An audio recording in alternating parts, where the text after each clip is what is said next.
Good morning, everyone. We have already done Atma Shraddhaya Prabhavah chapter in our Sanskrit textbook. Now we will start भाषा सज्जता, जो आपके book में chapter आपके first term की book में एकदम लास्ट में दिया हुआ है. हम वो पहले करेंगे, बाद में बाकी के चैप्टर्स करेंगे. भाषा सज्जता means good knowledge of a language. भाषा सज्जता, सज्ज होना यानी उसके बारे में जानकारी प्राप्त होना, और भाषा यानी लैंग्वेज. तो हमें संस्कृत भाषा की अच्छे से जानकारी प्राप्त हो, अच्छे से समझ आए, इसके लिए उन्होंने भाषा सज्जता दी है जो हम आज स्टार्ट कर रहे हैं. तो उसमें सबसे पहले है वर्ण परिचय और उसके उच्चारण स्थान. तो वैसे तो आप हिंदी गुजराती में ये सीख कर ही आए हैं कि कौन से वर्ण का उच्चारण स्थान कहाँ से है, पर संस्कृत का भी हमें सीखना है. तो आज हम वहाँ से शुरुआत करेंगे. आप जानते ही हैं कि वर्ण क्या होता है और वर्ण के कितने प्रकार है, स्वर है और व्यंजन है. तो अभी जो संस्कृत में वर्ण के जो कुल संख्या है, जैसे 13 स्वर है और 33 व्यंजन है, तो पहले ऐसा नहीं था. पहले की संस्कृत में इससे और ज़्यादा थे. तो इससे जुड़ी हुई एक छोटी सी कहानी मैं पहले आपको सुनाती हूँ, जो है पाणिनि के बारे में. पाणिनि संस्कृत के सबसे बड़े व्याकरण शास्त्री हैं. उन्होंने संस्कृत को एक व्याकरणगत अच्छे से समझ दी, और पाणिनि के जो व्याकरण सूत्र है वो आज भी संस्कृत का आधार स्तंभ माने जाते हैं. पर उनके बारे में एक कथा है जो मैंने सुनी है, तो वो मैं आपसे शेयर करना चाहूँगी कि ये हमारे पास जो स्वर और व्यंजन आए वो कहाँ से आए. तो ऐसा कहा जाता है कि पाणिनि जब उनके गुरु के यहाँ गुरुकुल में शिक्षा प्राप्त करने जाते थे, तब वो बहुत से प्रश्न करते थे. उनको हर एक बात में क्यूरियोसिटी बहुत थी, तो वो हर बार पूछते रहते थे कि ये ऐसा क्यों, ये वर्ण ऐसे ही क्यों लिखना है, या ये इसका उच्चारण ऐसे ही क्यों होता है. तो उनके ये प्रश्नों से तंग आकर उनके गुरु ने उनको वहाँ से निकाला और उनको बोला कि आप खुद ही इस सब की खोज करो. उनको उनके उत्तर गुरुकुल में नहीं मिले, तो उन्होंने शिव जी की तपश्चर्या की, शिव जी को प्रसन्न किया, और शिव जी जब प्रसन्न हुए और उनके सामने प्रकट हुए, तब शिव जी ने बोला कि क्या चाहिए या क्या सीखना है. तब उन्होंने बोला कि मुझे संस्कृत सीखना है और मुझे संस्कृत के बारे में सारी जानकारी चाहिए. तो शिवजी ने क्या कहा, शिवजी ने तब नटराज स्वरूप धारण किया और उन्होंने डमरू बजाया. अब शिवजी ने 14 बार जो डमरू ऐसे ऐसे बजाया, उसके जो नाद उत्पन्न हुए, उसमें से जो ध्वनि उत्पन्न हुई, वो पाणिनि ने याद रख ली, और उस ध्वनि के आवाज़ से या उस ध्वनियों से एक पाणिनि ने सूत्र बनाया जिसे माहेश्वरी सूत्र कहा जाता है. और उस माहेश्वरी सूत्र में आज तक के जो सारे स्वर व्यंजन हैं, उन सब की जानकारी हमें वहाँ से मिली है. कहाँ से मिली है? माहेश्वरी सूत्र से. तो शिवजी ने जो 14 बार डमरू बजाया और उसमें से जो ध्वनियाँ उत्पन्न हुई, उसमें से सारे स्वर और व्यंजन आए हैं. ऐसी एक कहानी मैंने सुनी है, इसलिए मैं आपको वो फॉरवर्ड कर रही हूँ. ऑथेंटिक है नहीं है आई डोंट नो, पर आज भी वो माहेश्वरी सूत्र बहुत ही साइंटिफिक है. और हमारी सारी भारतीय भाषाओं में जो स्वर और व्यंजन की कल्पना आई है, वो पाणिनि के इस माहेश्वरी सूत्र के आधार पर ही की गई है. तो माहेश्वरी सूत्र में तो पाणिनि ने 63 या 64 वर्ण बताए थे, जिसमें से 21 या 22 स्वर थे और बाकी के व्यंजन थे. पर कालानुसार यानी समयगत हर एक भाषा परिवर्तित होती रहती है. कुछ उसमें ऐड होता रहता है, कुछ उसमें से निकलता रहता है. तो अभी जो हमारी संस्कृत भाषा है, उसमें ये 63 64 में से अब कितने बचे हैं? 13 स्वर और 33 व्यंजन.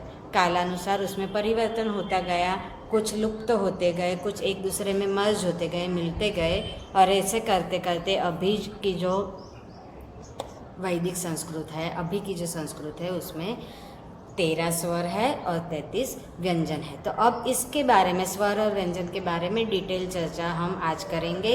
आपके टेक्स्ट बुक में एक अच्छा सा टेबल दिया हुआ है, पर वो टेबल समझने के लिए पहले मैं आपको बोर्ड पे थोड़ी सी जानकारी समझाऊंगी, फिर हम उस टेबल को समझेंगे ताकि आप आसानी से वो टेबल समझ सकें. तो सबसे पहले हम समझेंगे स्वर. अभी तक हमने देखा कि वर्ण यानी साउंड, जो आवाजें हमारे गले से, स्वर पेटी से निकलती है, उसमें दो प्रकार होते हैं, स्वर और व्यंजन। स्वर यानी वोवेल्स और व्यंजन यानी कॉन्सोनेंट्स। तो स्वर कितने हैं? कुल अभी मान्य संस्कृत में स्वर है 13। उसका भी अगर हम विभाजन देखें तो सब कुछ स्वर है जो ह्रस्व स्वर है, कुछ है जो दीर्घ स्वर है और कुछ बाकी के स्वर है, उसे संयुक्त स्वर भी कहा जाता है। तो ह्रस्व स्वर यानी शॉर्ट वॉवेल्स, वो कौन कौन से है? ह्रस्व स्वर ओ, ई, उ, रू और रू। रू अभी जो है फिलहाल अब किसी भी जगह पर उसका उपयोग नहीं होता है, पर पहले संस्कृत के जो हमारे पुराने वैदिक संस्कृत है उसमें बहुत से स्क्रिप्ट्स में इसका मेंशन इसे किया गया है और इसे लिखा गया है। तो अब जो ह्रस्व स्वर है वो कौन कौन से है? अ, ई, उ और रू। अब ये जो स्वर है, स्वर का उच्चारण कैसे होता है?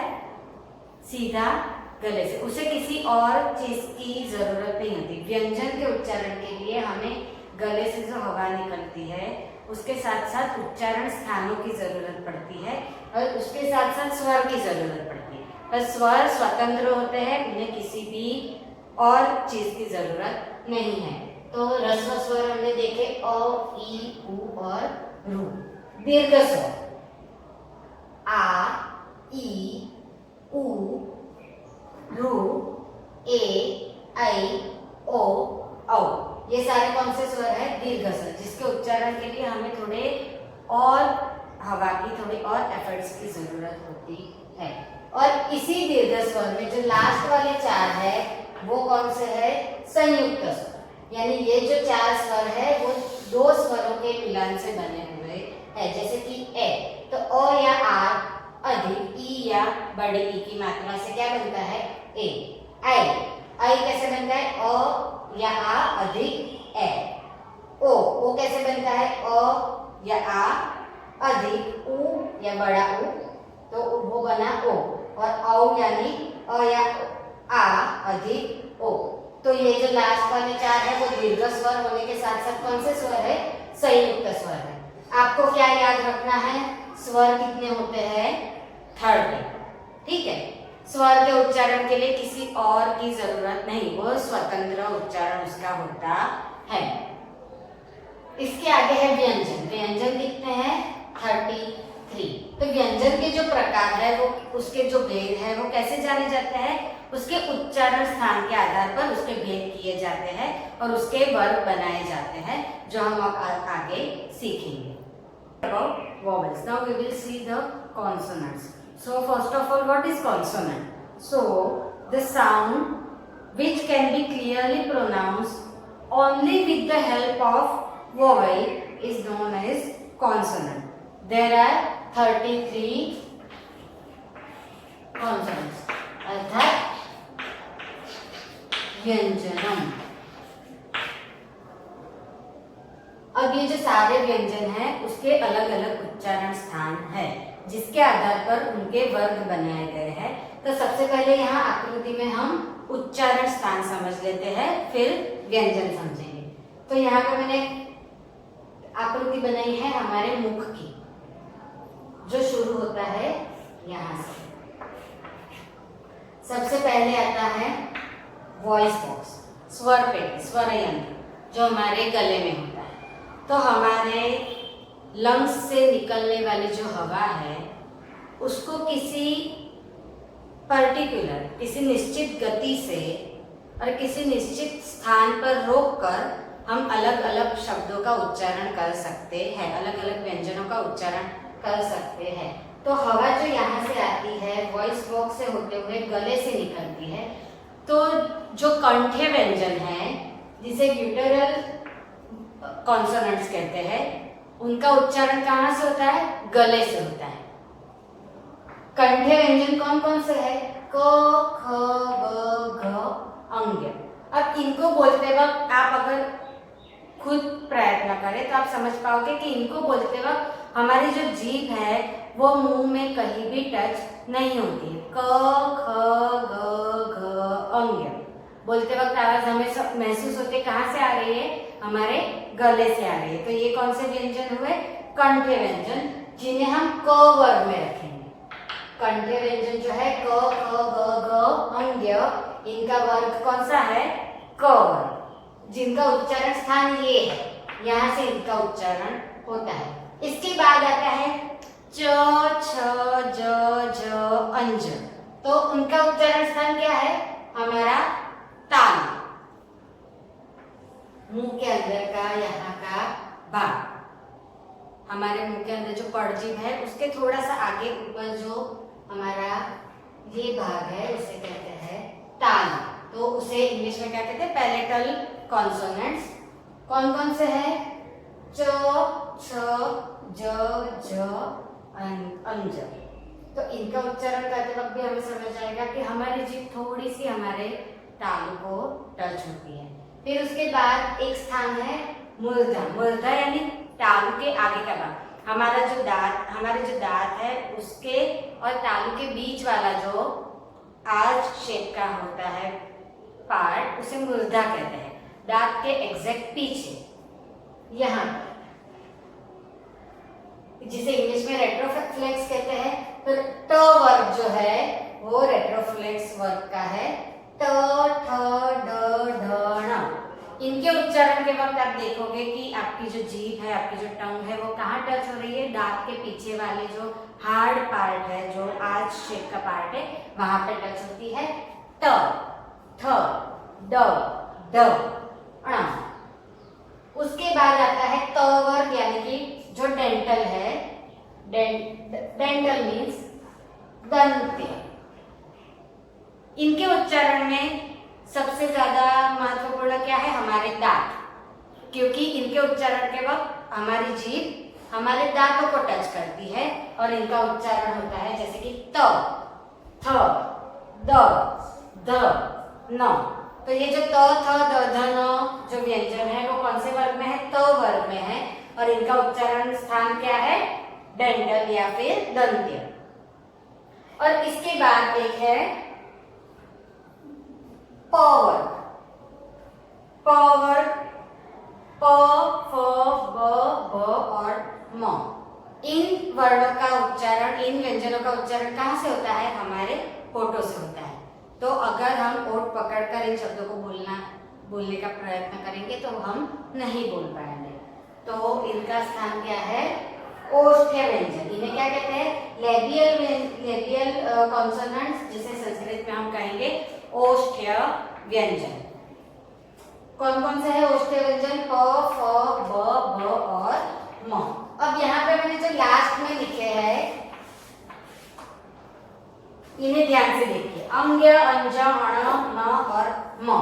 ये सारे वर्ग के जो लास्ट वाले व्यंजन है वो कौन से है? नेजल।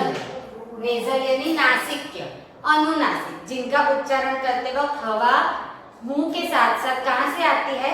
नाक से आती है। अगर आप नाक बंद करके इन्हें बोलने का प्रयत्न करोगे तो ये हम नहीं बोल पाएंगे। तो इन्हें कौन से कॉन्सोनेंट्स कहते हैं? नेजल कॉन्सोनेंट्स कहते हैं। इन्हें हम लिखते हैं इस तरीके से, या फिर इन्हें अनुस्वार करके भी लिखा जाता है वर्णों के साथ साथ। तो इनका उच्चारण हम यहाँ देख पाएंगे कि हवा कहाँ से आएगी?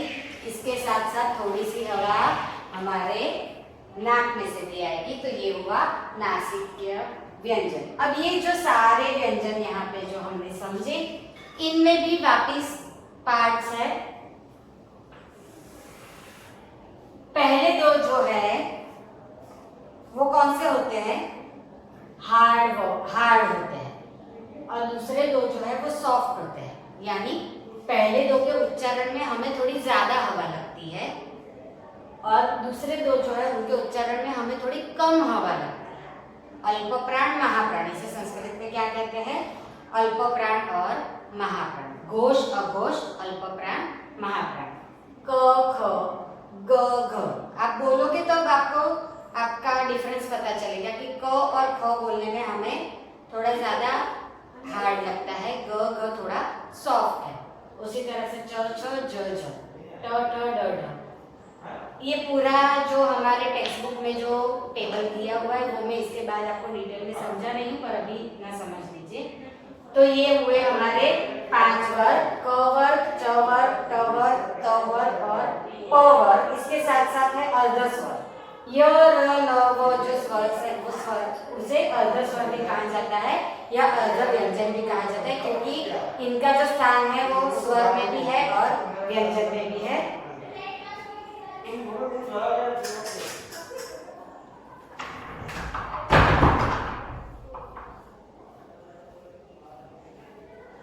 और कुछ है ऊष्माक्षर। ऊष्माक्षर श, श, स, इसे ऊष्माक्षर कहा जाता है क्योंकि इनके उच्चारण के वक्त जो हम हवा बाहर आती है हमारे मुंह से वो थोड़ी गर्म हवा होती है। श, श और स, तो इसे ऊष्माक्षर कहा जाता है। ह जो है वो कंठीय महाप्राण है। इसे मैं टेबल में आपको जब समझाऊंगी तब आपको समझ आएगा। तो जब हम पहले वर्ग का अनुनासिक लिखते हैं,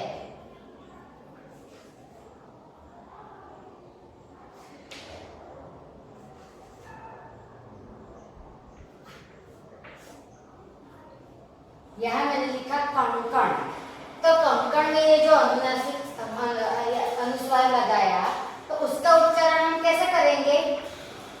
क वर्ग के अंत में जो नेजल है, नेजल कॉन्सोनेंट्स है, उसके अनुसार।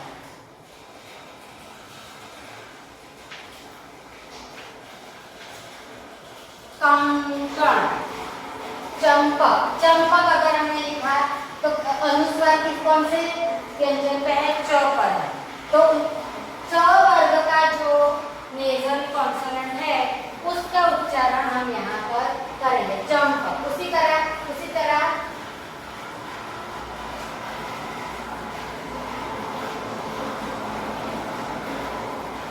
ठंडा, ठंडा हम जब लिखते हैं या बोलते हैं तो ठ के ऊपर अनुस्वार है, तो यहाँ पे अनुस्वार का उच्चारण किस हिसाब से होगा? ट वर्ग के या ठ वर्ग के जो अनुनासिक वर्ण है अण, उसके हिसाब से ठंडा। उसी तरह अगर हमने लिखा तंत्र, तो यहाँ पर आप सुन सकते हैं कि त के ऊपर हमने अनुस्वार बनाया है, तो इसका उच्चारण किस हिसाब से होगा? त के अनुनासिक व्यंजन के हिसाब से जो है न, इसीलिए हम बोलते हैं तंत्र। इसे हम अगर अलग करें तो कैसा होगा? त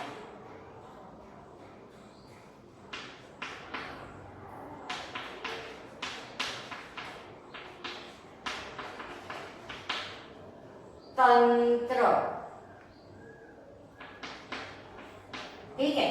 तो यहाँ पे कौन सा वोवेल आया? उसी वर्ग का लास्ट वर्ग, जैसे कि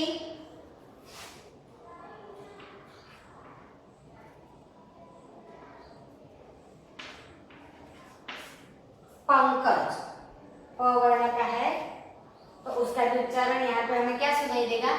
म जैसा सुनाई देगा, पंकज।